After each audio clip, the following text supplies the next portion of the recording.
ಬೆಳಗಾವಿಯ ಅಧಿವೇಶನ ಮುಗಿತಾ ಇದ್ದಂತೆ ಕುರ್ಚಿಯಾಟ ಶುರು ನಾನೋ ಚರ್ಚೆ ಆರಂಭ ಆಗಿದೆ. ಇದಕ್ಕೆ ಪುಷ್ಟಿ ನೀಡುವಂತೆ ಸಚಿವ ಸತೀಶ್ ಜಾರಕಿಹೊಳಿ ಹೇಳಿರುವಂತಹ ಮಾತು ಇದೀಗ ಚರ್ಚೆಗೆ ಗ್ರಾಸವಾಗಿದೆ. ಬೆಳಗಾವಿಯಲ್ಲಿ ಮಾತನಾಡಿದ ಸತೀಶ್ ಜಾರಕಿಹೊಳಿ, ದೆಹಲಿ ಫಿರೋಜ್ ಶಾ ಕೋಟ್ಲಾ ಮೈದಾನದಲ್ಲಿ ಟಾಸ್ ಆಗಿದೆ. ಅವರಿಬ್ರು ಕ್ಯಾಪ್ಟನ್ ಟಾಸ್ ಮಾಡಿದ್ದಾರೆ. ನಾವು ಕ್ಯಾಪ್ಟನ್ ಜಾಗದಲ್ಲಿಲ್ಲ. ಇನ್ನು ಥರ್ಡ್ ಅಂಪೈರ್ ಇರಲಿಲ್ಲ ಅಂತ ಹೇಳಿರೋದು ಇದೀಗ ಚರ್ಚೆಗೆ ಕಾರಣವಾಗಿದ್ದು ಭಾರೀ ಕುತೂಹಲ ಮೂಡಿಸ್ತಾ ಇದೆ.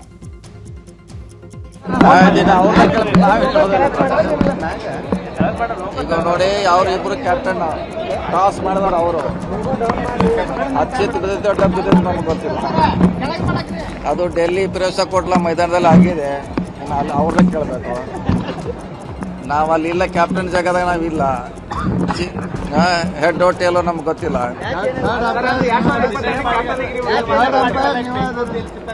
ಅವಾಗ ಥರ್ಡ್ ಅಂಪೈರ್ ಇರಕ್ಕಿಲ್ರಿ. ಇಬ್ಬರೇ ಅವರು ಟಾಸ್ ಆರಿಸಿದವರು. ಹೆಡ್ ಟೇಲೋ ನಮ್ಗೆ ಗೊತ್ತಿಲ್ಲ. ನೀವು ಕೇಳಿ ನೋಡಿ ಅವ್ರನ್ನೇ. ಓಕೆ.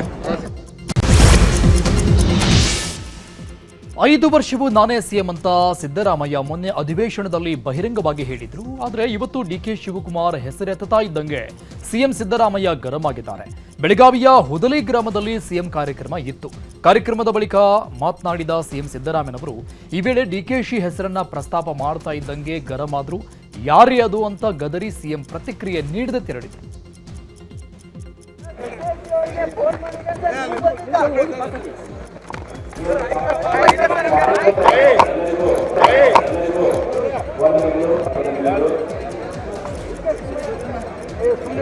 ಮಣ್ಣಿನ ಆರೋಗ್ಯ ಬಹಳ ಮುಖ್ಯ. ಹೈಕಮಾಂಡ್ ಹೇಳೋವರೆಗೂ ನಾನೇ ಸಿಎಂ ಅಂತ ಸಿದ್ದರಾಮಯ್ಯ ಹೇಳಿದ್ದಾರೆ. ಈ ಬಗ್ಗೆ ಸಚಿವ ಎಂಬಿ ಪಾಟೀಲ್ ವಿಜಯಪುರದಲ್ಲಿ ಪ್ರತಿಕ್ರಿಯೆ ಕೊಟ್ಟಿದ್ದಾರೆ. ಸಿಎಂ ಡಿಸಿಎಂ ಇಬ್ಬರು ತಮ್ಮ ಅಭಿಪ್ರಾಯವನ್ನ ಹೇಳಿದ್ದಾರೆ. ನಮ್ಮಲ್ಲಿ ಹೈಕಮಾಂಡ್ ಅನ್ನೋದು ಅಂತಿಮ. ಹೈಕಮಾಂಡ್ ಏನು ನಿರ್ಧಾರವನ್ನು ತೆಗೆದುಕೊಳ್ಳುತ್ತೆ ಅದು ಸಿಎಂ ಡಿಸಿಎಂ ಎಂಬಿ ಪಾಟೀಲ್ ಸೇರಿದಂತೆ ಎಲ್ರಿಗೂ ಕೂಡ ಅನ್ವಯ ಆಗತ್ತೆ ಅಂತ ಹೇಳಿದ್ದಾರೆ. ನಾನೇನು ಮಾತನಾಡಲಿಕ್ಕೆ ಹೋಗೋದಿಲ್ಲ. ಇಬ್ಬರು ತಮ್ಮ ಅಭಿಪ್ರಾಯಗಳನ್ನು ಹೇಳಿದ್ದಾರೆ. ನಮ್ಮ ಪಕ್ಷದಲ್ಲಿ ಹೈಕಮಾಂಡ್ ಅಂತಿಮ. ಇವತ್ತು ಯಾರೇ ಏನೇ ಹೇಳಿದ್ರು ಕೂಡ ಅದು ಹೈಕಮಾಂಡೇ ಸುಪ್ರೀಂ.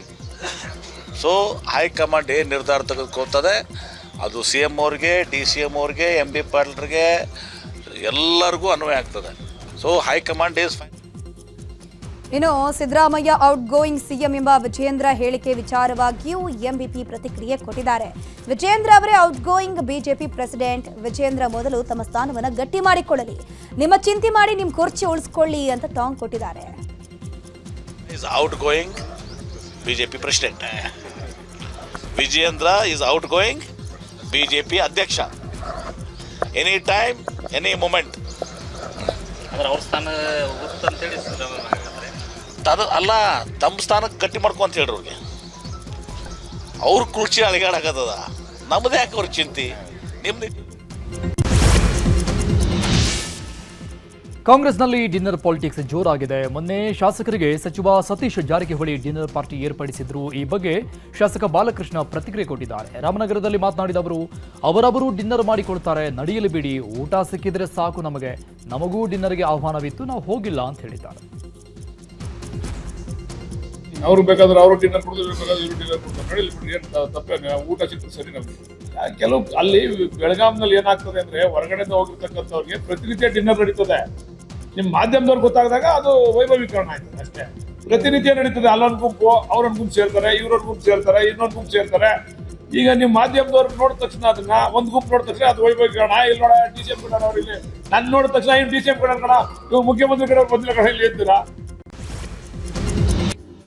ಈಗ ರಾಜಕೀಯ ವಲಯದ ಪ್ರಮುಖ ವಿದ್ಯಮಾನಗಳನ್ನು ಕ್ವಿಕ್ ಆಗಿ ನೋಡ್ತಾ ಹೋಗೋಣ. ಗೃಹಲಕ್ಷ್ಮಿ ಹಣದಲ್ಲಿ ಅಕ್ರಮ ಆಗಿದೆ ಅಂತ ಬಿಜೆಪಿ ಆರೋಪವನ್ನ ಮಾಡಿತ್ತು. ಬಿಜೆಪಿ ಆರೋಪಕ್ಕೆ ಶಾಸಕ ಶಿವಗಂಗಾ ಬಸವರಾಜ್ ತಿರುಗೇಟನ್ನು ಕೊಟ್ಟಿದ್ದಾರೆ. ಅಕ್ರಮ ಆಗಿದ್ರೆ ವಿರೋಧ ಪಕ್ಷದವರು ಅಕ್ರಮ ಬಯಲಿಗೆಳೆಯಲಿ. ಅಧಿಕಾರಿಗಳ ಕಣ್ತಪ್ಪಿನಿಂದ ಲಕ್ಷ್ಮಿ ಹೆಬ್ಬಾಳ್ಕರ್ ತಪ್ಪು ಮಾಹಿತಿ ಕೊಟ್ಟಿದ್ದಾರೆ. ಅದಕ್ಕೆ ಕ್ಷಮೆಯನ್ನು ಹೆಬ್ಬಾಳ್ಕರ್ ಕೇಳಿದ್ದಾರೆ. ಹಗರಣ ಆಗಿದ್ರೆ ವಿಪಕ್ಷಗಳು ದಾಖಲೆಯನ್ನ ಬಹಿರಂಗ ಮಾಡಲಿ ಅಂತ ಹೇಳಿದ್ರು. ನಾವು ಹೊಡೆಯಕ್ಕೆ ಬರೋದೇ ಇಲ್ಲ ರೀ. ಯಾಕೆ ಬರಲ್ಲ ಅಂದರೆ ಅದು ಅಕೌಂಟ್ ಟ್ರಾನ್ಸ್ಫರ್ DBT ಮೂಲಕ ಆಗ್ತದೆ. ಅವ್ರು ಏನು ಮಾಡಿದ್ರು, ಪೂರ್ತಿ ಇಲ್ಲಿವರೆಗೂ ದುಡ್ಡು ಹಾಕ್ಬಿಟ್ಟಿದ್ದೀವಿ ಅಂತ ಸದನದಲ್ಲಿ ಉತ್ತರ ಕೊಟ್ಟರು. ಅಲ್ಲಿ 2 ತಿಂಗಳೇನೋ ಹಾಕಿಲ್ಲ ಅಂತೇಳಿ ಮಾಹಿತಿನ ಸದಸ್ಯರು ತಂದ ಮೇಲೆ ಅಧಿಕಾರಿಗಳು ಒಂದು ಕ್ಲರಿಕಲ್ ಮಿಸ್ಟೇಕಿಂದ ಆಗಿದೆ. ಪಾಪ ಮೇಡಮ್ದೇನು ತಪ್ಪಿಲ್ಲ, ಅದರಲ್ಲಿ ಕ್ಲರಿಕಲ್ ಮಿಸ್ಟೇಕಿಂದ ಆಗಿದೆ. ಅದಕ್ಕೆ ನಾನು ಸದನಕ್ಕೆ ಪುತ್ರ ಕೊಡಬಾರ್ದು ಅನ್ನೋ ಉದ್ದೇಶಕ್ಕೆ ಸಾರಿ ಕೇಳಿರು. ಆಯಿತು, ಹುಡುಕ್ರಲ್ಲ ಈಗ 5,000 ಕೋಟಿ ಹಗರಣ ಆಗಿದ್ದರೆ ಹುಡುಕಂಬರೋಕೆ ಕೇಳ್ರಿ ಅವ್ರಿಗೆ. ವಿರೋಧ ಪಕ್ಷದ ಕೆಲಸನೇ ಅದಲ್ಲ ಹುಡುಕೋದು. ಎಲ್ಲಿ ಹೋಗಿದೆ ಅನ್ನೋದಂತೂ ಸಿಗುತ್ತಲ್ಲ, ಅಕೌಂಟಿಂದ ಅಕೌಂಟಿಗೆ ಹೋಗ್ಬೇಕು, ಆದರೆ ಸಿಗಲೇಬೇಕಲ್ಲ, ಹುಡುಕ್ರಿ, ಸಿಕ್ಕರೆ ಅದಕ್ಕೆ. ಡಿಕೆ ಶಿವಕುಮಾರ್ ಟೆಂಪಲ್ ರನ್ ವಿಚಾರವಾಗಿ ಪ್ರತಿಕ್ರಿಯೆ ನೀಡಿರುವಂತಹ ಶಿವಗಂಗಾ ಬಸವರಾಜ್, ಡಿಕೆಶಿ ದೈವ ಭಕ್ತರು, ಹಾಗಾಗಿ ಟೆಂಪಲ್ ರನ್ ಮಾಡ್ತಿದ್ದಾರೆ, ದೇಗುಲಕ್ಕೆ ಹೋದ್ರೆ ತಪ್ಪೇನು, ಅವರು ಸಿಎಂ ಆಗ್ಲಿ ಅನ್ನೋದು ನಮ್ಮ ಬೇಡಿಕೆ ಕೂಡ ಹೌದು ಅಂತ ಹೇಳಿದ್ರು. ಆಗಿದೆ ಅಂತ ಹೇಳಿದ್ದಾರೆ, ಅವ್ರನ್ನೇ ಹೋಗಿ ಒಪ್ಪಂದ ಏನಾಗಿದೆ ಅನ್ನೋದನ್ನು ನೀವು ಪದೇ ಪದೇ ಪೀಡಿಸಿ ಏನಾದ್ರು ಬಾಯಿ ಬಿಟ್ಟರೆ ಬಿಡ್ಬೋದು, ನೀವೇ ಕೇಳ್ಬೋದು. ಕೆಲವು ದೇವರಲ್ಲಿ ನಂಬಿಕೆ ಇರೋನೆ, ನಾನು ಅವ್ರ ಏನಾಗ್ಬಿಟ್ಟಿದೆ ಎಲ್ಲದರಲ್ಲೂ ಅವ್ರನ್ನೇ ಫಾಲೋ ಮಾಡ್ತಾ ಇದ್ದಂಗೆ ಆಗಿದೆ. ನಾನು ದೈವ ಭಕ್ತ, ಅವರು ದೈವ ಭಕ್ತರು, ನಾನು ಅವ್ರ ಫಾಲೋಯರು, ನಾನು ದೇವ್ರು ನಂಬ್ತೀನಿ, ನಾನು ದೇವ್ರ ಜೊತೆ ಮಾತಾಡ್ತೀನಿ, ಕಷ್ಟ ಸುಖ ಹೇಳ್ಕೊತೀನಿ, ಕೇಳ್ಕೊತೀನಿ, ಅದು ನನಗೆ ಹೇಳ್ತದೆ. ನನ್ನ ಬೇಡಿಕೆ ಇವತ್ತಲ್ಲ, ನಾನು ದೇವನ್ ಯಾವತ್ತು ನನ್ನ ಟಿಕೆಟ್ ಅನ್ನೊಂದು ಸಾಯ್ತಲ್ಲ ಅವತ್ತಿಂದನೂ ನಾನು ಅವ್ರ ಪರವಾಗಿದ್ದೀನಿ, ಇವಾಗಲೂ ಇರ್ತೀನಿ, ಮುಂದೆ ಇರ್ತೀನಿ. ಬೆಳಗಾವಿ ಅಧಿವೇಶನ ಮುಗಿಸಿ ಹುಬ್ಬಳ್ಳಿಗೆ ಆಗಮಿಸಿದ ಶಾಸಕ ಮಹೇಶ್ ತೆಂಗಿನಕಾಯಿಗೆ ಅದ್ಧೂರಿ ಸ್ವಾಗತ ನೀಡಲಾಗಿದೆ. ಗೃಹಲಕ್ಷ್ಮಿ ಹಣದ ಹಗರಣವನ್ನ ಶಾಸಕರು ಬೆಳಕಿಗೆ ತಂದಿದ್ದಾರೆ ಅಂತ ನೂರಾರು ಮಹಿಳೆಯರು ಶಾಸಕ ತೆಂಗಿನಕಾಯಿಗೆ ಧನ್ಯವಾದ ಅರ್ಪಿಸಿದರು. ಇನ್ನು ಗೋಕುಲ ರಸ್ತೆಯಿಂದ ಶಾಸಕರ ಕಚೇರಿಯವರೆಗೆ ಅದ್ಧೂರಿ ಮೆರವಣಿಗೆ ನಡೆಯಿತು. ಮೆರವಣಿಗೆ ಬಳಿಕ ಮಾತನಾಡಿದ ತೆಂಗಿನಕಾಯಿ, ಗೃಹಲಕ್ಷ್ಮಿ ಹಣದ ಬಗ್ಗೆ ವಿಚಾರವನ್ನ ಸದನದಲ್ಲಿ ಬಿಚ್ಚಿಟ್ಟಿದ್ದೇನೆ. ಈ ಬಗ್ಗೆ ವಿಸ್ತೃತ ಚರ್ಚೆ ಆಗಿದೆ. ರಾಜ್ಯದ 1.28 ಕೋಟಿ ಮಹಿಳೆಯರ ಗೃಹಲಕ್ಷ್ಮಿ ಹಣ ಮರೆಮಾಚುವ ಕೆಲಸ ಸರ್ಕಾರ ಮಾಡಿದೆ. ಮುಂದಿನ ದಿನಗಳಲ್ಲಿ ಇನ್ನೂ ಹಲವು ಹಗರಣಗಳನ್ನು ಬಯಲಿಗೆಳಿತೇವೆ ಅಂತ ಹೇಳಿದ್ದಾರೆ. ಬಡದಾಟ ಹೆಂಗೈತೆ ಅಂತ ಒಂದು ಬೆಸ್ಟ್ ಎಕ್ಸಾಂಪಲ್ ಅಂದರೆ ಗೃಹಲಕ್ಷ್ಮಿನ. ಯಾವಾಗ ಸನ್ಮಾನ್ಯ ಸಚಿವರಿಗೆ ನಾನು ಇದ್ರ ಬಗ್ಗೆ ಸಾಕಷ್ಟು ಮಾಹಿತಿಗಳನ್ನು ಕೇಳಿದ್ದೆ, ಹೇಳಿದಾಗ ಅವ್ರೇನು ಹೇಳಿದರು, ಫೈನಾನ್ಸ್ ಡಿಪಾರ್ಟ್ಮೆಂಟನ್ನು ಮುಖ್ಯಮಂತ್ರಿಗಳ ಕಡೆ ಐತಿ, ಮುಖ್ಯಮಂತ್ರಿಗಳ ರಿಲೀಸ್ ಮಾಡಿದ ತಕ್ಷಣವೇ ಒಂದು ಕ್ಷಣನೂ ತಡಿಲಾರ್ದ ನಾನು ದುಡ್ಡು ಹಾಕ್ತೀನಿ ಅಂತೇಳಿ. ಹಾಗಾದರೆ ಲಕ್ಷ್ಮೀ ಹೆಬ್ಬಾಳ್ಕರ್ ಅವರಿಗೇನು ಸಿದ್ದರಾಮಯ್ಯನವ್ರು ದುಡ್ಡು ಕೊಡ್ತಾ ಇಲ್ವಾ, ಅವರು ಡಿ ಕೆ ಶಿವಕುಮಾರ್ ಅವ್ರನ್ನ ಮುಖ್ಯಮಂತ್ರಿ ಮಾಡಕ್ಕೆ ಹೊಂಟಾರಂತಂದೇಳಿ ದುಡ್ಡು ಕೊಡ್ತಾ ಇಲ್ವಾ? ಇದನ್ನು ಯಾರು ಕೊಡಬೇಕು ಉತ್ತರ? ಇದು ಸರ್ಕಾರನ ಉತ್ತರ ಕೊಡಬೇಕು. ನಾನು ಹೇಳೋದು ಇಷ್ಟ, ನಿಮ್ಮ ಬಣ ಬಡಿದಾಟ ಏನಾರು ಇರಲಿ, ಅದರ ತಾಯಂದರಿಗೆ ಮೋಸ ಅನ್ಯಾಯ ವಂಚನೆ ಮಾಡಬೇಡ್ರಿ ಅಂತ. ಇನ್ನು ಗೃಹಲಕ್ಷ್ಮಿ ವಿಚಾರವಾಗಿ ತೆಂಗಿನಕಾಯಿ ಆರೋಪ ವಿಚಾರವಾಗಿ ಡಿಸಿಎಂ ಡಿಕೆ ಶಿವಕುಮಾರ್ ಪ್ರತಿಕ್ರಿಯೆ ಕೊಟ್ಟಿದ್ದಾರೆ. ಯಾವ ಹಗರಣ ಬೇಕಾದರೂ ಬರಲಿ, 100 ಕೋಟಿ ಮೇಲೆ 5 ಗ್ಯಾರಂಟಿಗಳಿಗೆ ಹಣ ಕೊಟ್ಟಿದ್ದೇವೆ. ಸರ್ಕಾರದಲ್ಲಿ ಯಾವ ಹಗರಣವೂ ನಡೆದಿಲ್ಲ, ಯಾವ ತೆಂಗಿನಕಾಯಿ ಇಲ್ಲ, ಮೆಣಸಿನಕಾಯಿ ಇಲ್ಲ ಅಂತ ಹೇಳಿದ್ದಾರೆ. ಹಾವಿಲ್ಲ, ತೆಂಗಿನಕಾಯಿ ಇಲ್ಲ, ಮೆಣಸಿನಕಾಯಿ ಇಲ್ಲ, ಏನು ಯಾವ ಹಗರಣ ಬೇಕಾದ್ರೂ ಅವ್ರು ತರಲಿ. ದುಡ್ಡು ಕಲೆಕ್ಷನ್ ಹೆಂಗಾಗ್ತದೆ, ಈ ಕೇಂದ್ರ ಸರ್ಕಾರ ಏನು ದಿನ ನಮ್ಗೆ ದುಡ್ಡು ಕೊಟ್ಬಿಡ್ತಾರ? ನಾವೇ ಸಂಬಳ ಕೊಡ್ಬೇಕಾದ್ರೆ 2 ದಿನ 3 ದಿನ ಹೆಚ್ಚು ಕಮ್ಮಿ ಆಗ್ತದಪ್ಪ. ನಮ್ಮ ಸಂಸ್ಥೆಗಳಲ್ಲೇ ಆಗ್ತದೆ. ನಾನೇ ಕಾಂಗ್ರೆಸ್ ಆಫೀಸಲ್ಲಿ ಸಂಬಳ ಕೊಡ್ಬೇಕಾದ್ರೆ ಒಂದು 15 ದಿನ ಲೇಟ್ ಆಗ್ತದೆ, ವಾರ ಲೇಟ್ ಆಗ್ತದೆ, ಎಲ್ಲ ಲೇಟ್ ಆಗ್ತದೆ. ಹಾಗೆ ಜನನೂ ಹಾಕ್ಬೇಕಾದ್ರೆ ಜನ ಹಾಕಿದಾಗ ತಾನೇ ನಾವು ದುಡ್ಡು ಕೊಡೋದು. 24 ತಿಂಗಳು 25 ತಿಂಗಳು ಕೊಟ್ಟಿದ್ದೀವಲ್ಲ ನಾವು. ಆಲ್ಮೋಸ್ಟ್ 100 ಕೋಟಿ ಮೇಲೆ ಹಣನ ಈ ಒಂದು 5 ಗ್ಯಾರಂಟಿಗಳಿಗೆ ಹಾಲಕ್ಕೆ ಕೊಟ್ಟಿದ್ದೀವಿ.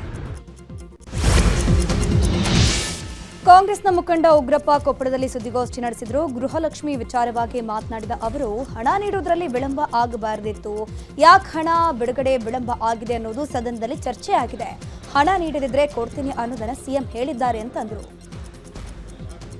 ಒಂದು ಹೇಳ್ತೇನೆ, ನಿಜ. ಈಗ ಒಂದೊಂದು ಸಾರಿ ರಾಜಕೀಯ ವ್ಯವಸ್ಥೆ ಅಧಿಕಾರಿಗಳು ಕೊಟ್ಟಂಥ ಮಾಹಿತಿ ಆಧಾರದ ಮೇಲೆ ಆ ಹೆಣ್ಮಗಳು ಹೇಳಿಕೆ ಕೊಟ್ಟಿದ್ದಾರೆ ಅಂತ ಕಾಣ್ತಾ ಇದೆ. ನಾನು ಇಲ್ಲ ಅಂತ ಹೇಳುತ್ತೆ. ಆದರೆ ಅಂತಿಮವಾಗಿ ರಿಯಾಲಿಟಿ ಗೊತ್ತಾದ ಮೇಲೆ, ಅಂತಿಮವಾಗಿ ಈಗ ರಿಯಾಲಿಟಿ ಗೊತ್ತಾದ ಮೇಲೆ ಹೆಣ್ಮಗಳು ಉದ್ದಟತನ ತೋರ್ಬೋದೇ? ತೋರಿಲ್ಲ. ಎಸ್, ಪೇಮೆಂಟ್ ಆಗಿಲ್ಲ, ಮಾಡ್ತೀವಿ ಅಂತೇಳಿ. ಅದೇ ಸಂದರ್ಭದಲ್ಲಿ ಮುಖ್ಯಮಂತ್ರಿಗಳಲ್ಲಿ ಇದ್ದಂಥವ್ರು ಎಸ್ ಆಗದ ಇದ್ದರೆ ನಾನು ಮಾಡ್ತೀವಿ ಅಂತ ಹೇಳಿದ್ದಾರೆ. ಸೊ ನೀವೇನು ನನ್ನನ್ನು ಪ್ರಶ್ನೆ ಮಾಡ್ತಾ ಇದ್ರಿ, ಈ ಪ್ರಶ್ನೆಯಲ್ಲಿ ಅರ್ಥ ಇದೆ, ಇಲ್ಲ ಅಂತ ನಾನು. ಇನ್ನು ವಾಲ್ಮೀಕಿ ಅಭಿವೃದ್ಧಿ ನಿಗಮದ ಭ್ರಷ್ಟಾಚಾರ ವಿಚಾರವಾಗಿಯೂ ಪ್ರತಿಕ್ರಿಯೆ ನೀಡಿದ್ದು, ಭ್ರಷ್ಟಾಚಾರವನ್ನು ಕಾಂಗ್ರೆಸ್ ಎಂದಿಗೂ ಸಹಿಸಿಕೊಂಡಿಲ್ಲ, ಕಾಂಗ್ರೆಸ್ ಯಾವುದೇ ಕಾರಣಕ್ಕೂ ಭ್ರಷ್ಟಾಚಾರದ ಜೊತೆ ರಾಜಿ ಮಾಡಿಕೊಂಡಿಲ್ಲ ಅಂತ ಹೇಳಿದರು.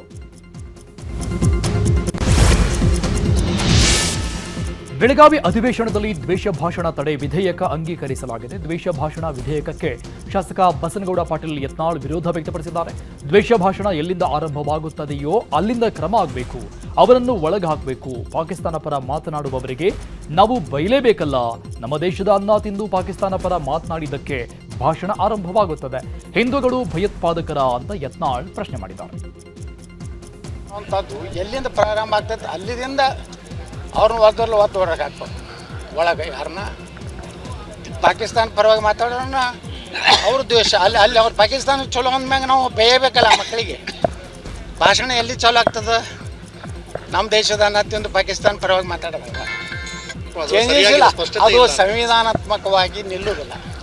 ನಾವು ಅದನ್ನು ಚಾಲೆಂಜ್ ಮಾಡ್ತೀವಿ ಕೋರ್ಟ್ನಲ್ಲಿ. ರಾಜ್ಯಪಾಲರಿಗೂ ನಾವು ಮನೆ ಕೊಡ್ತೀವಿ. ಈಗಾಗಲೇ ನಮ್ಮ ಮೇನ್ ಏನು ಸಂವಿಧಾನದಲ್ಲೇ. ಇನ್ನು ದ್ವೇಷ ಭಾಷಣ ವಿಧೇಯಕ ವಿಚಾರವಾಗಿ ನಮ್ಮಲ್ಲಿ ಸ್ಪಷ್ಟತೆ ಇದೆ. ಬಿಜೆಪಿಯವರಿಗೆ ವಿಧೇಯಕದ ಬಗ್ಗೆ ಸ್ಪಷ್ಟತೆ ಇಲ್ಲ ಅಂತ ಸಚಿವ ರಾಮಲಿಂಗಾರೆಡ್ಡಿ ಹೇಳಿದ್ದಾರೆ. ವಿಜಯಪುರದಲ್ಲಿ ಮಾತನಾಡಿದ ಅವರು, ವಿಧೇಯಕದ ಬಗ್ಗೆ ನಮಗೆ ಸ್ಪಷ್ಟತೆ ಇದೆ, ಬಿಜೆಪಿಯವರಿಗೆ ಇಲ್ಲ. ಅವರು ಸರಿಯಾಗಿ ಓದಿದ್ರೆ ಅವರಿಗೆ ಅರ್ಥ ಆಗ್ತಾ ಇತ್ತು. ದ್ವೇಷ ಭಾಷಣ ಮಾಡೋದೇ ಬಿಜೆಪಿಯವರು ಅಂತ ಆರೋಪ ಮಾಡಿದ್ದಾರೆ. ಕಂದಾಯ ಸಚಿವ ಕೃಷ್ಣ ಭೈರೇಗೌಡ ಕೋಲಾರದಲ್ಲಿ ಭೂ ಕಬಳಿಕೆ ಮಾಡಿದ್ದಾರೆ ಅಂತ ಬಿಜೆಪಿ ಆರೋಪ ಮಾಡಿತ್ತು. ಇದೀಗ ಕೃಷ್ಣ ಭೈರೇಗೌಡ ಪರ ಜೆಡಿಎಸ್ ಎಂಎಲ್ಸಿ ಗೋವಿಂದರಾಜು ಬ್ಯಾಟ್ ಬೀಸಿದ್ದಾರೆ. ಸಚಿವ ಕೃಷ್ಣ ಭೈರೇಗೌಡ ಒಬ್ಬ ನಿಷ್ಠಾವಂತ ರಾಜಕಾರಣಿ, ಕೈ ಬಾಯಿ ಶುದ್ಧ ಆಗಿದೆ. ಅವರು ಒತ್ತುವರಿ ಮಾಡುವಂತಹ ವ್ಯಕ್ತಿಯಲ್ಲ. ಬಿಜೆಪಿ ನಾಯಕರು ಏನ್ ದಾಖಲೆ ಬಿಡುಗಡೆ ಮಾಡಿದ್ದಾರೋ ನಾನು ಕೂಡ ನೋಡಿಲ್ಲ. ಉಪ್ಪು ತಿಂದವರು ನೀರನ್ನ ಕುಡಿಲೇಬೇಕು, ತನಿಖೆ ಆಗ್ಲಿ ಅಂತ ಹೇಳಿದರು. ಉತ್ತರ ಕರ್ನಾಟಕಕ್ಕೆ ಅನ್ಯಾಯ ಮಾಡಿದ್ದು ಬಿಜೆಪಿ ಅಂತ ಸಿಎಂ ಸಿದ್ದರಾಮಯ್ಯ ಹೇಳಿದರು. ಈ ವಿಚಾರಕ್ಕೆ ಹುಬ್ಬಳ್ಳಿಯಲ್ಲಿ ಪ್ರತಿಕ್ರಿಯಿಸಿದ ಮಾಜಿ ಸಿಎಂ ಬಸವರಾಜ ಬೊಮ್ಮಾಯಿ, ಮುಖ್ಯಮಂತ್ರಿಗಳು ಸುಳ್ಳು ಹೇಳೋದರಲ್ಲಿ ಪಿಎಚ್ಡಿ ಮಾಡಿದ್ದಾರೆ. ಅತಿ ಹೆಚ್ಚು ಅನ್ಯಾಯ ಆಗಿರೋದು ಕಾಂಗ್ರೆಸ್ನಿಂದ. ಕೃಷ್ಣಾ ಯೋಜನೆ ಪೂರ್ಣ ಮಾಡೋಕೆ 50 ವರ್ಷ ತಗೊಂಡಿದ್ದು ಕಾಂಗ್ರೆಸ್. ಕೃಷ್ಣಾ 2ನೇ ಹಂತದ ಯೋಜನೆ ಕೂಡ ಪೂರ್ಣ ಮಾಡೋಕೆ ಆಗಿಲ್ಲ ಅಂತ ವಾಗ್ದಾಳಿ ನಡೆಸಿದರು. ಈಗ ಕ್ರೈಮ್ ಲೋಕದ ಪ್ರಮುಖ ಸುದ್ದಿಗಳು. ರೌಡಿ ಶೀಟರ್ ಬಿಕ್ಲು ಶುಭ ಕೊಲೆ ಕೇಸ್ನಲ್ಲಿ ಶಾಸಕ ಭೈರತಿ ಬಸವರಾಜ್ಗೆ ಬಂಧನ ಭೀತಿ ಎದುರಾಗಿದೆ. ಸದ್ಯ ಸಿಐಡಿ ಪೊಲೀಸರು ಭೈರತಿ ಬಸವರಾಜರನ್ನ ತಲಾಶ್ ಮಾಡ್ತಾ ಇದ್ದಾರೆ. ಇನ್ನು ಭೈರತಿ ಅಜ್ಞಾತ ಸ್ಥಳಕ್ಕೆ ತೆರಳಿದ್ದಾರೆ. ಭೈರತಿ ಬಂಧನಕ್ಕಾಗಿ ಸಿಐಡಿ 3 ತಂಡಗಳನ್ನು ರಚನೆ ಮಾಡಿಕೊಂಡಿದೆ. ಭೈರತಿಯವರ ಲಾಸ್ಟ್ ಲೊಕೇಶನ್ ಪುಣೆಯಲ್ಲಿ ಸಿಗಿದೆ. ಇನ್ನು ನಿರೀಕ್ಷಣಾ ಜಾಮೀನಿಗಾಗಿ ಭೈರತಿ ಸಲ್ಲಿಸಿದ ಅರ್ಜಿ ವಿಚಾರಣೆ ಸೋಮವಾರಕ್ಕೆ ಮುಂದೂಡಿಕೆಯಾಗಿದೆ. ಇನ್ನು ಇದೇ ಪ್ರಕರಣದ 20ನೇ ಆರೋಪಿ ಅಜಿತ್ಗೆ ಜನಪ್ರತಿನಿಧಿಗಳ ವಿಶೇಷ ಕೋರ್ಟ್ನಿಂದ ಜಾಮೀನು ಸಿಕ್ಕಿದೆ. ಮಾಂತ್ರಿಕ ಶಕ್ತಿಯ ಅದೃಷ್ಟದ ರಾಮ ಲಕ್ಷ್ಮಣ ನಾಣ್ಯ ಎಂದು ನಂಬಿಸಿ ವಂಚನೆಗೆ ಯತ್ನಿಸಿದವರಿಗೆ ಸಾರ್ವಜನಿಕರು ಧರ್ಮದೇಟನ ಕೊಟ್ಟಿದ್ದಾರೆ. ಮಂಡ್ಯ ಜಿಲ್ಲೆಯ ನಾಗಮಂಗಲ ಪಟ್ಟಣದ ಕೆಎಸ್ಆರ್ಟಿಸಿ ಬಸ್ ನಿಲ್ದಾಣದ ಬಳಿ ಘಟನೆ ನಡೆದಿದ್ದು, ತಾಮ್ರದ ನಾಣ್ಯವನ್ನು ಕೊಟ್ಟು ಹಣ ಪಡೆದು ಪರಾರಿಯಾಗ್ತಿದ್ದವರಿಗೆ ಜನರೇ ಗೂಸ ಕೊಟ್ಟಿದ್ದಾರೆ.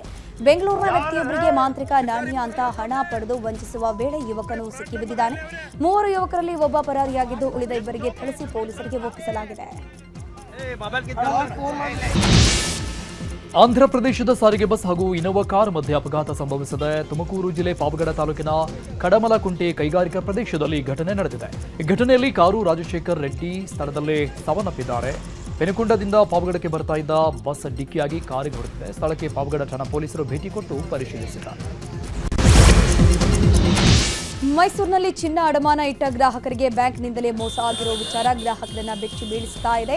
ಮೈಸೂರಿನ ಹಿನ್ಕಲ್ನಲ್ಲಿರುವಂತಹ ಕೆನರಾ ಬ್ಯಾಂಕ್ ಎದುರು ಜಮಾಯಿಸಿರುವಂತಹ ಗ್ರಾಹಕರು ಬ್ಯಾಂಕ್ ಎದುರು ನಿಂತು ಗಲಾಟೆಯನ್ನ ಮಾಡಿದ್ದಾರೆ. ಅಡಮಾನವಿಟ್ಟ ಚಿನ್ನ ಬಿಡಿಸಿಕೊಂಡು ಮನೆಗೆ ತಂದಾಗ ಮೋಸ ಹೋಗಿರೋದು ಬೆಳಕಿಗೆ ಬಂದಿದೆ. ಯಾರಿಂದ ಸಮಸ್ಯೆಯಾಗಿದೆ, ಹೇಗಾಗಿದೆ ಅಂತ ಪರಿಶೀಲನೆ ಮಾಡ್ತೀವಿ ಅಂತ ಬ್ಯಾಂಕ್ ಮ್ಯಾನೇಜರ್ ಹೇಳಿದ್ದಾರೆ.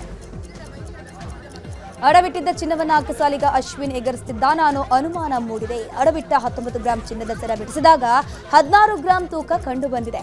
ಗಾಯತ್ರಿ ಅನ್ನೋರಿಗೆ ಸೇರಿದ ಚಿನ್ನದ ಸರ ಇದಾಗಿದೆ. ಚೈನ್ ಕಟ್ ಮಾಡಿ ವೆಲ್ಡ್ ಮಾಡಿದ್ದಾರೆ ಅಂತ ಗಾಯತ್ರಿ ಆರೋಪ ಮಾಡಿದ್ದಾರೆ. ವಿಜಯನಗರ ಠಾಣೆಯಲ್ಲಿ ಈ ಬಗ್ಗೆ ಎಫ್ಐಆರ್ ಕೂಡ ದಾಖಲಾಗಿದೆ. ಗ್ರಾಮ ಸಭೆಯಲ್ಲಿ ಗ್ರಾಮಸ್ಥರ ಪ್ರಶ್ನೆಗೆ ಹೆದರಿ ಪಿಡಿಒ ಓಡಿ ಹೋಗಿದ್ದಾರೆ. ಚಿಕ್ಕಬಳ್ಳಾಪುರದ ಶಿಡ್ಲಘಟ್ಟ ತಾಲೂಕಿನ ಗ್ರಾಮ ಪಂಚಾಯತ್ನಲ್ಲಿ ಘಟನೆ ನಡೆದಿದೆ. ಸಾದಲಿ ಗ್ರಾಮ ಪಂಚಾಯಿತಿ ಪಿಡಿಒ ಅರುಣಾ ವಿರುದ್ಧ ಸಾಲು ಆರೋಪಗಳು ಕೇಳಿಬಂದಿತ್ತು. ಗ್ರಾಮ ಸಭೆಯಲ್ಲಿ ಈ ಎಲ್ಲ ಪ್ರಶ್ನೆಗಳನ್ನು ಗ್ರಾಮಸ್ಥರು ಕೇಳಿದ್ದಾರೆ. ಸಮಸ್ಯೆ ಕೇಳ್ತಾ ಇದ್ದಂಗೆ ಗಾಬರಿಗೊಂಡ ಪಿಡಿಒ ಗ್ರಾಮ ಸಭೆ ಮುಗೀತು ಅಂತ ಅರ್ಧದಲ್ಲೇ ಎದ್ದು ಹೋಗಿದ್ದಾರೆ. ಸಾಂಪ್ರದಾಯಿಕವಾಗಿ ನಡೆಯುವ ಕೋಳಿ ಅಂಕದ ಮೇಲೆ ಪೊಲೀಸರು ದಾಳಿ ಮಾಡಿದ್ದಾರೆ. ದಕ್ಷಿಣ ಕನ್ನಡ ಜಿಲ್ಲೆಯ ಬೆಟ್ಟದ ಕೇಪು ಉಳ್ಳಾಲ್ತಿ ಕ್ಷೇತ್ರದ ಪಕ್ಕದಲ್ಲಿ ಕೋಳಿ ಅಂಕ ನಡೆಯುತ್ತಾ ಇತ್ತು. ಕೋಳಿ ಅಂಕದ ಮೇಲೆ ಪೊಲೀಸರು ದಾಳಿ ಮಾಡಿರುವುದಕ್ಕೆ ಪುತ್ತೂರು ಶಾಸಕ ಅಶೋಕ್ ಕುಮಾರ್ ರೈ ಆಕ್ರೋಶ ವ್ಯಕ್ತಪಡಿಸಿದ್ದಾರೆ. ಈ ಕ್ಷೇತ್ರದ ಸಂಪ್ರದಾಯದಂತೆ ಕೋಳಿ ಕಟ್ಟ ನಡೆಯುತ್ತೆ, ಇಲ್ಲಿ ಯಾವುದೇ ಜೂಜು ನಡೀತಾ ಇಲ್ಲ, ಅವಕಾಶ ಕೊಡಿ ಅಂತ ಪೊಲೀಸರ ವಿರುದ್ಧವೇ ಆಕ್ರೋಶ ವ್ಯಕ್ತಪಡಿಸಿದರು.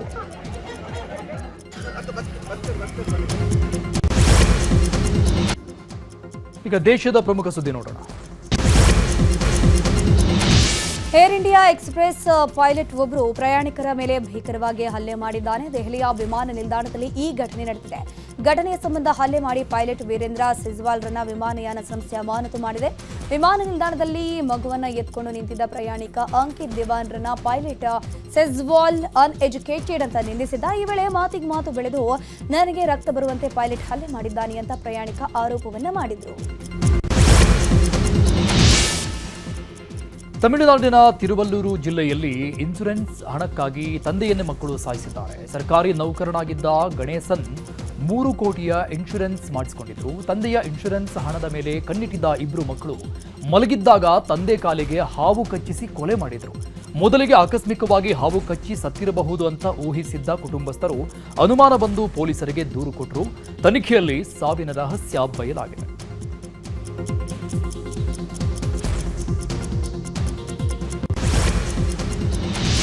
ಬಿಜೆಪಿ ನಾಯಕ ಅಮಿತ್ ಮಾಳವಿಯ ವಿರುದ್ಧ ಎಫ್ಐಆರ್ ದಾಖಲಾಗಿದೆ. ಸೋಷಿಯಲ್ ಮೀಡಿಯಾದಲ್ಲಿ ಪ್ರಚೋದನಾಕಾರಿ ಪೋಸ್ಟ್ ಹಂಚಿಕೊಂಡಿರುವ ಆರೋಪದ ಮೇಲೆ ಕೋಲ್ಕತಾದ ನರೇಂದ್ರಪುರ ಪೊಲೀಸ್ ಠಾಣೆಯಲ್ಲಿ ಪ್ರಕರಣ ದಾಖಲಾಗಿದೆ. ಅಖಿಲ ಭಾರತ ತೃಣಮೂಲ ಕಾಂಗ್ರೆಸ್ ನಾಯಕಿ ತನ್ಮಯ್ ಘೋಷ್ ನೀಡಿರುವಂತಹ ದೂರು ಆಧರಿಸಿ ಪೊಲೀಸರು ಎಫ್ಐಆರ್ ದಾಖಲಿಸಿಕೊಂಡಿದ್ದಾರೆ. ಅಸ್ಸಾಂನ ಗುವಾಹಟಿಯಲ್ಲಿರುವ ಲೋಕಪ್ರಿಯ ಗೋಪಿನಾಥ ಬೋರ್ಡೋಲೋಯ್ ಅಂತಾರಾಷ್ಟ್ರೀಯ ವಿಮಾನ ನಿಲ್ದಾಣದ ಹೊಸ ಟರ್ಮಿನಲ್ ಕಟ್ಟಡ ಉದ್ಘಾಟನೆಯಾಗಿದೆ. ಪ್ರಧಾನಿ ನರೇಂದ್ರ ಮೋದಿ ಅವರು ಉದ್ಘಾಟನೆ ಮಾಡಿದರು. ಏರ್ಪೋರ್ಟ್ ಮುಂಭಾಗ ನಿರ್ಮಿಸಿರುವ ಲೋಕಪ್ರಿಯ ಗೋಪಿನಾಥ ಬೋರ್ಡೋಲೋ ಅವರ ಪ್ರತಿಮೆಯನ್ನು ಲೋಕಾರ್ಪಣೆ ಮಾಡಿ ಬಳಿಕ ಏರ್ಪೋರ್ಟ್ನ ಹೊಸ ಟರ್ಮಿನಲ್ ಕಟ್ಟಡವನ್ನು ಉದ್ಘಾಟಿಸಿದರು. ನಿಷೇಧಿತ ಸಿಪಿಐ ಸಂಘಟನೆಯ 41 ನಕ್ಸಲರು ತೆಲಂಗಾಣ ಪೊಲೀಸರಿಗೆ ಶರಣಾಗಿದ್ದಾರೆ. ಶರಣಾದ ಉಗ್ರರು ಒಟ್ಟು 24 ಬಂದೂಕುಗಳನ್ನು ಮತ್ತು ವಿವಿಧ ಕ್ಯಾಲಿಬರ್ಗಳ 733 ಜೀವಂತ ಗುಂಡುಗಳನ್ನು ಪೊಲೀಸರಿಗೆ ಒಪ್ಪಿಸಿದ್ದಾರೆ. ರಾಜ್ಯ ಮತ್ತು ಕೇಂದ್ರ ಪರಿಹಾರ ಮತ್ತು ಪುನರ್ವಸತಿ ನೀತಿಯಡಿಯಲ್ಲಿ ಶರಣಾದ ನಕ್ಸಲರಿಗೆ 1.46 ಕೋಟಿ ರೂಪಾಯಿಗಳ ಬಹುಮಾನ ನೀಡುವುದಾಗಿ ಪೊಲೀಸರು ತಿಳಿಸಿದರು. 2026ರ ವಿಶ್ವಕಪ್ ಕನಸಿಗೆ ಹೊಸ ಸೈನ್ಯ ರೆಡಿಯಾಗಿದೆ. ಅಜಿತ್ ಅಗರ್ಕರ್ ನೇತೃತ್ವದ ಆಯ್ಕೆ ಸಮಿತಿಯು 15 ಸದಸ್ಯರುಳ್ಳ ಆಟಗಾರರ ತಂಡವನ್ನು ಪ್ರಕಟಣೆ ಮಾಡಿದೆ. ಸೂರ್ಯಕುಮಾರ್ ಯಾದವ್ ನಾಯಕತ್ವ ವಹಿಸಲಿದ್ದು ಅಕ್ಷರ್ ಪಟೇಲ್ ಉಪನಾಯಕರಾಗಿ ಆಯ್ಕೆಯಾಗಿದ್ದಾರೆ. ಗಾಯದ ಸಮಸ್ಯೆಯಿಂದ ಬಳಲ್ತಾ ಇರೋ ಶುಭ್ಮನ್ ಗಿಲ್ಗೆ ಡ್ರಾಪ್ ಮಾಡಲಾಗಿದ್ದು ಇಶಾನ್ ಕಿಶನ್ಗೆ ಅವಕಾಶ ನೀಡಲಾಗಿದೆ. ಕೆಎಲ್ ರಾಹುಲ್, ಪ್ರಸಿದ್ಧ ಕೃಷ್ಣಗೆ ತಂಡದಲ್ಲಿ ಸ್ಥಾನ ಸಿಕ್ಕಿಲ್ಲ. ಇನ್ನು ಕನ್ನಡಿಗರಿಗೆ ಸ್ಥಾನ ಸಿಗದಿದ್ದಕ್ಕೆ ತೀವ್ರ ಅಸಮಾಧಾನ ಕೂಡ ವ್ಯಕ್ತವಾಗಿದೆ. ಈಗ ವಿದೇಶಿ ಸುದ್ದಿಗಳನ್ನು ಕ್ವಿಕ್ ಆಗಿ ನೋಡ್ತಾ ಹೋಗೋಣ. ತೋಜ್ಖಾನಾ 2 ಪ್ರಕರಣದಲ್ಲಿ ಪಿಟಿಐ ಸಂಸ್ಥಾಪಕ ಇಮ್ರಾನ್ ಖಾನ್ ಮತ್ತು ಅವರ ಪತ್ನಿ ಬುಷ್ರಾ ಬೀಬಿಗೆ ಎಫ್ಎಐ ವಿಶೇಷ ನ್ಯಾಯಾಲಯವು 17 ವರ್ಷಗಳ ಜೈಲು ಶಿಕ್ಷೆ ವಿಧಿಸಿದೆ. ಅಲ್ಲದೆ ಇಬ್ಬರಿಗೂ 16.4 ಮಿಲಿಯನ್ ಪಾಕಿಸ್ತಾನಿ ರೂಪಾಯಿ ದಂಡ ವಿಧಿಸಲಾಗಿದೆ. 2021ರಲ್ಲಿ ಸೌದಿ ಅರೇಬಿಯಾ ರಾಜಕುಮಾರ ಮೊಹಮ್ಮದ್ ಬಿನ್ ಸಲ್ಮಾನ್ ಅವರು ಪಾಕಿಸ್ತಾನ ಸರ್ಕಾರಕ್ಕೆ ದುಬಾರಿ ಬಲ್ಗರಿ ಆಭರಣ ಸೆಟ್ ಅನ್ನು ಉಡುಗೊರೆಯಾಗಿ ನೀಡಿದ್ರು. ಆದರೆ ಇಮ್ರಾನ್ ಖಾನ್ ಅವರು ಇದನ್ನು ತಮ್ಮ ಪತ್ನಿ ಬುಷ್ರಾ ಬೀಬಿಗಾಗಿ ಅತ್ಯಂತ ಕಡಿಮೆ ದರದಲ್ಲಿ ತೋಷಾಖಾನದಿಂದ ಖರೀದಿಸಿ ಸರ್ಕಾರಕ್ಕೆ ವಂಚಿಸಿದ್ರು.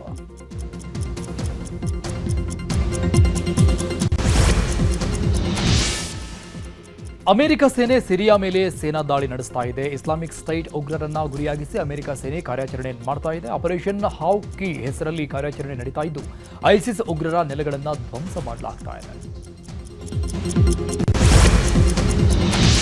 ಬಾಂಗ್ಲಾದೇಶದ ಹಲವೆಡೆ ಪ್ರತಿಭಟನೆಗಳು ಹಿಂಸಾಚಾರ ಭುಗಿಲೆದ್ದಿದೆ.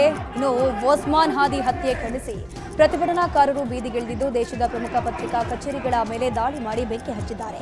ಢಾಕಾದಲ್ಲಿ ಒಸ್ಮಾನ್ ಅವರ ತಲೆಗೆ ದುಷ್ಕರ್ಮಿಯೊಬ್ಬ ಗುಂಡು ಹಾರಿಸಿದ್ದ. ಗಂಭೀರವಾಗಿ ಗಾಯಗೊಂಡಿದ್ದ ಒಸ್ಮಾನ್ ಹಾದಿ ಚಿಕಿತ್ಸೆ ಫಲಿಸದೆ ಸಾವನ್ನಪ್ಪಿದ್ದಾರೆ. ಇದರಿಂದ ಬಾಂಗ್ಲಾದಲ್ಲಿ ಆಕ್ರೋಶದ ಕಿಚ್ಚು ಜೋರಾಗಿದೆ. ಕೊಲೆಗಾರರನ್ನ ಎಲ್ಲೇ ಇದ್ರೂ ಬಂಧಿಸಬೇಕು ಅಂತ ಒತ್ತಡ ಹೆಚ್ಚು ಮಾಡಲಾಗಿದೆ.